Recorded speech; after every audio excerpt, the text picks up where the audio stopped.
Luis Miguel Castilla está con nosotros, exministro de Economía y además director ejecutivo de Evidenza Instituto. Señor Castilla, ¿cómo está? Bienvenido. ¿Qué tal, Valeria? A ver, hemos tenido un pésimo arranque económico este 2023. ¿Cómo lo ve usted? Sí, a ver, digamos que han habido shocks no anticipados.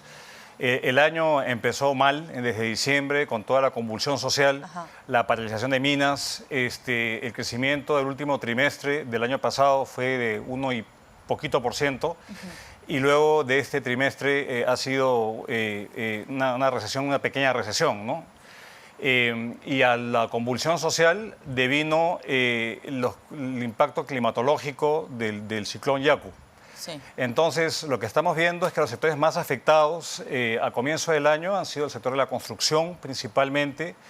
El sector financiero no ha crecido porque la morosidad se ha incrementado, hay mayor reticencia en los bancos de prestar y hay sectores que han sido afectados. Entonces, creo que está bien lo que han dicho, que no hay que cantar, digamos, victoria prematura, pero lo cierto es que la economía está creciendo por debajo del 2%. Y es una tasa totalmente insuficiente para generar empleo y contribuir a revertir este incremento en la pobreza que hemos aprendido hace poco. Estas tasas de crecimiento distan de lo que es el potencial de crecimiento del país, que es en torno a 5 o 6%. Ahora, ¿qué implica, señor Castilla, que esto que acabamos de ver y que nos acaba de revelar el Instituto Nacional de Estadística e Informática, es decir, ¿qué implica que hayamos caído este primer trimestre? ¿Qué implica para el peruano de a pie? O sea, para el trabajador, para los taxistas, para los agricultores, para aquellas personas que trabajan en el sector construcción, por ejemplo, que tienen una caída de más de 2 dígitos, ¿no? Perdón, 12%, 12.52 me parece. ¿Cuál es el impacto? ¿Cuál es el efecto inmediato que van a sentir los peruanos? Menos trabajo, menos creación de puestos de trabajo. Y el empleo que se ha generado, Valeria, ha sido un empleo mucho más precario, un empleo que paga menos, un empleo sin beneficios y obviamente con un costo de vida tan alto que todavía permanece, digamos, la canasta básica se incrementó 10% el año pasado. Esto le quita poder adquisitivo a los salarios que son bajos de por sí. Entonces, esto precariza. Esto hace que en lugar de poder consumir, no sé, una canasta mínima y darse otras joyerías, no lo haga. O que una persona que pensaba apostar por un crédito hipotecario ya no pueda acceder. Entonces creo que esto lo que hace es mermar las posibilidades de avance económico de una familia y vemos que hay mucha heterogeneidad. Los más pobres tienen hoy día menor capacidad adquisitiva y justamente en los rubros que más han subido. La canasta básica, el rubro más afectado ha sido alimentos. Y si lo atamos al hecho que el sector agropecuario se ha contraído, estamos ante una situación de mucha precariedad y de mucha vulnerabilidad que afecta a la mayoría de peruanos hoy en día. Y no sé si de repente usted nos lo puede explicar de manera un poco más sencilla, señor Castilla, pero ¿cuál es la relación entre pobreza y crecimiento económico? Mire, la principal fuente de reducción de pobreza en el país es el crecimiento económico. ¿Y por qué el crecimiento económico? Porque la inversión privada que apuntala al crecimiento económico es lo que genera demanda de mano de obra. Cuando la economía crece, por lo menos 4 o 5% tienen la capacidad de absorber más o menos la entrada de entre 300.000 a 400.000 puestos de trabajo nuevos para absorber a los jóvenes que entran al mercado de trabajo. Entonces, si no hay crecimiento, no hay empleo y por lo tanto hay empleo precario y no hay avance económico. Entonces es fundamental, el 85% de la reducción de pobreza en el país se atribuye al crecimiento económico y el 15% a políticas redistributivas, bonos, transferencias. Entonces si la economía no crece y en particular la inversión privada se mantiene estancada, no hay suficiente empleo generado y tenemos pues un retroceso en las condiciones de vida del peruano común. Ahora, que la economía peruana haya crecido 0.6% en el mes de marzo, ¿es suficiente, digamos, argumento para decir que nuestra economía se está recuperando? Eso pasaría si viviéramos, digamos, encapsulados de una serie de contingencias que pueden ocurrir. La principal es que estamos a puertas de un fenómeno del Niño. Y el fenómeno del Niño afecta justamente al sector de la construcción, que se contrajo más de 10%. Afecta al sector agropecuario, que es intensivo en mano de obra. Entonces, estamos en una situación en la cual, si bien el mundo se ha normalizado un poquito y los precios de los metales nos ayudan, el precio del cobre se mantiene alto, pero cada vez que tenemos fenómeno del Niño, esto tiene una grave afectación a sectores que son muy sensibles para la población, ¿cuáles? como la construcción, Ajá. donde lo que ha caído de manera fuerte ha sido la autoconstrucción y la construcción privada. Y los esfuerzos del gobierno de apuntalar con punche la inversión, las obras públicas, ha sido insuficiente. Okay. Porque, vamos, el 90% de la inversión privada, de la inversión total es privada. Lo público te ayuda, pero no puede sustituir una caída tan fuerte que hemos visto en la inversión privada de 13%, según el MEF. Entonces, esto sin duda es importante, y de la economía crecer 2% en promedio en los próximos años, tomaría, según cálculos que se han realizado, más de 20 años volver a los niveles de pobreza prepandemia, de 2019, 20 años. Entonces, es muy significativo lo que está ocurriendo, y si uno le suma la vulnerabilidad, que es un concepto nuevo que el INEGI ha introducido, que no son aquellos que son pobres porque viven debajo de la línea de pobreza, sino familias que, si se enferman, una enfermedad catastrófica, pierden el trabajo, pierden los ingresos, y eso pasa del 27% en la actualidad a un 70%.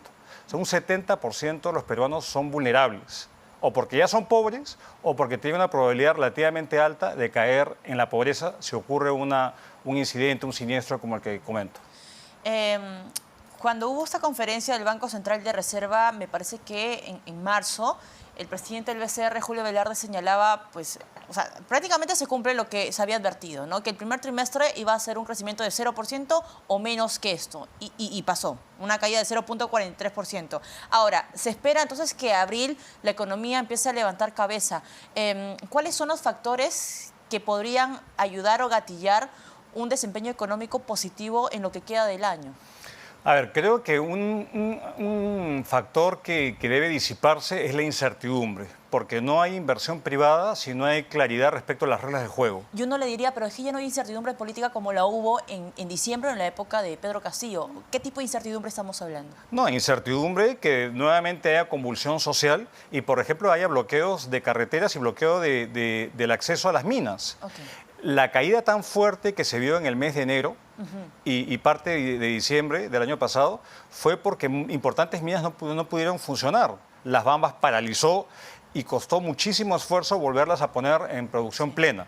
Entonces, a eso me refiero, y esta alta volatilidad de cargos públicos que, por cierto, ha bajado, y hay más permanencia y hay mayor confianza.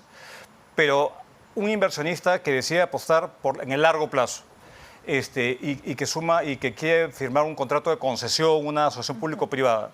Si no hay claridad respecto a las reglas del juego, o tenemos un Congreso que no respeta, digamos, cosas básicas como la seguridad jurídica, o un alcalde de Lima, por ejemplo, que amenaza con caducar contratos de concesión, entonces eso no ayuda a atraer la inversión que se requiere para crecer a tasas mayores. Y ya para ir cerrando, señor Castilla, con todo lo que estamos viendo y lo que se va a asomar poco a poco con este fenómeno del niño global anunciado ya hace algunos meses por el mismo Ejecutivo, ¿es posible? ¿Vamos a crecer a 2.5% como lo había advertido el Ministerio de Economía y Finanzas? Creo que va a depender de dos factores. Va a depender de la efectividad del plan Compunche Perú, porque le está inyectando 12.000 millones de soles a la economía, que no es poca cosa, y va a depender de la magnitud del niño. Si es un niño relativamente leve, y dado que no somos muy diestros en tener capacidad de prevención en el país, podríamos llegar a eso y el mundo se mantiene relativamente estable. Pero si esas tres cosas esos supuestos no se dan, 2,5 es alto, 2 es alto, incluso podría ser menos que eso. Pero vamos, tenemos ahora una tregua de unos meses para efectivamente relanzar proyectos, acompañar a la inversión pública y especialmente generar un espacio de estabilidad y menos restricciones para que la actividad privada pueda efectivamente crecer y generar empleo. Ahora, me quiero detener solamente para analizar dos sectores que creo que son importantes. Construcción, que ha tenido una caída de 12.42% en marzo y va acumulando en el año una caída de 11.48%. Y me parece, sí, que es el único sector que ha caído tan fuerte o tan hondo. No hay ningún otro, ¿no? Construcción, está también manufactura, pero es mínimo, telecomunicaciones, pero construcción, ¿por qué tenemos que darle mucha atención a esta actividad económica? Hay creo que un par de motivos, Valeria. Uno es que la construcción es altamente intensiva en mano de obra. Okay. Entonces, y es un termómetro, una economía que tiene un sector de construcción boyante, jala a otros sectores. Entonces, parte del hecho de que la manufactura no haya crecido, especialmente la no primaria, el cemento ha caído, la producción de cemento ha caído, es porque se ha reducido la autoconstrucción, lo que hacen las familias de mejorar su inmueble, de añadir otro piso o de ampliar un mejoramiento de vivienda, eso no se ha dado. La inversión privada en construcción tampoco se ha dado y lo público que podría compensarlo ha funcionado para el gobierno nacional y el gobierno regional un poco, pero todavía seguimos con el lastre de una caída en la inversión que realizan los municipios. Acordémonos que este es un año de cambio de gestión, llevan menos de 5 meses en el cargo y se ha contraído, como usualmente ocurre, la inversión pública que realizan los municipios. Entonces, esto es un sector sumamente sensible digamos, a las perspectivas de la economía. Si el sector de construcción está deprimido, es probablemente que muchos otros sectores conexos también se depriman. Y el sector agropecuario, porque también hemos tenido un desempeño económico que ha caído en marzo de 2.56%. ¿Esto qué implica? Bueno, esto también es otro de los sectores que son también intensivos en mano de obra, quizás el más intensivo en el país.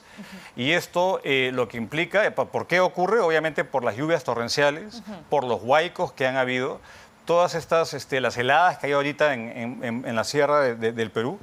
Todo esto hace que la producción, digamos, no llegue. Obviamente hay factores agravantes como la falta de fertilizantes, gracias digamos, a la poca diligencia del gobierno anterior de conseguirlo. Y esto lo que implica es que justamente la pobreza rural, que de hecho se mantiene estancada en torno al 40%, no pueda bajar más, porque muchos de los productores o las personas que habitan en las zonas rurales del país dependen del sector agrícola. Y eso que los precios están elevados, ¿no? El precio de la papa ha subido 45%. Sí, vamos a ver menos producción, o sea, menos producción de pollo, de huevo, menos producción de papa. Depende porque un shock de oferta, ¿qué significa? De que no pueden producir, simplemente porque se inunda o hay huaicos que interrumpen la producción física de... Entonces, eso es lo que hemos visto en el sector agropecuario, pero de manera diferenciada. Hay ciertos sectores que se han ido creciendo de manera elevada, que responden a la dinámica externa, pero aquellos que están en la sierra han sido los más afectados. Y un ejemplo, por ejemplo, hablando de un tema que no tiene que ver con un efecto climatológico, ni que tiene que ver con el precio internacional, que es el pollo y el sector avícola, por ejemplo, se ha visto afectado porque en Puno hay problemas para importar torta de soya por todos los problemas políticos en Puno, y eso ha encarecido el precio del pollo y los pollos no se alimentan y hay una merma en la producción. Entonces, un ejemplo clarísimo donde hay temas políticos que también afectan la producción de un bien tan básico de la canasta como es el pollo. Tal cual. Muy bien, señor Castilla, muchas gracias por acompañarnos esta tarde. Luis Miguel Castilla, exministro de Economía y Finanzas y además director ejecutivo de Vidensa Instituto, estuvo con nosotros.